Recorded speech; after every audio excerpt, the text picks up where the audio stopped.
Dear Gillie, I gotta give praise where praise is due. Respect. Ain't nothing like achieving success and not having to conform.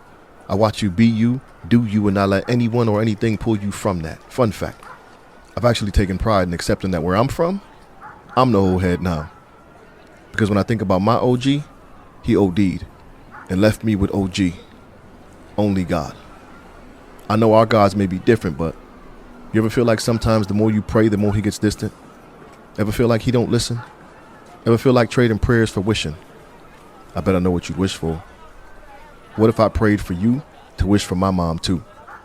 She been through what you've been through. I know our gods may be different, and there's over 4,000 different religions, and still may not be enough prayers to help heal the way you may have been feeling. Like you were sitting in the captain's seat on Stressamy Street. I bet you felt busted and disgusted. Right? Did it feel like you trusted the Lord and he failed you? Maybe I'm speaking for myself. I'm certainly not questioning your faith. I just remember how I felt. And even though it was my sibling and not my son, I know what it's like when you're the one who has to be pillar and pallbearer. To have to lift him up only to let him down. Then still have to be foundation for family. Still have to be the hero of the house and the hood. I know what it's like to walk into your manhood years after you stepped into your adult life.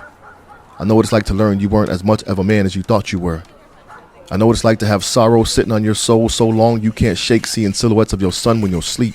Sometimes I can't wait to catch a nap to have a chance at getting my brother back. And from one brother to another, please tell Wallow I feel his pain too. Tell him I love how he laughs with us when you got the world calling him a nut-ass nigga. Tell him I know what it's like to have to be the one to deliver that news. Gillie, I watched you laugh to keep from crying. I watched you cry to keep from frying every block in the city. I know what it's like to want to burn the neighborhood down at sundown like Gillie the kid. You would have probably called yourself Machine Gun Gillie or Gillie Montana. But that wouldn't have helped absorb any of the hurt. It would have just left you feeling like all the work you put in to help these babies be better would have been for nothing. Because what's the point of being an OG if only Gil is what you can see? They better be thankful you chose hooping as a way to get some shots up. That MVP could have looked a little bit different. You chose to be the most valuable player instead of a more violent person. I salute you for looking past your pain, for standing strong and being an example of how much it doesn't matter which hood you grew up in, doesn't matter how much adversity you faced. If you ain't pouring back into these babies, then your OG status is a waste.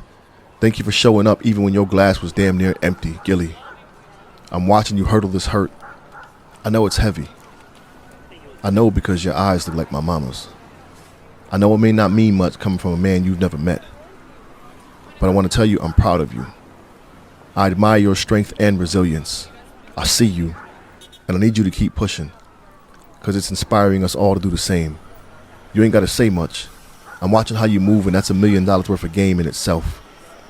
I just want to give praise where praise is due. God bless. Alhamdulillah. And may peace be with you. Sincerely, Chief.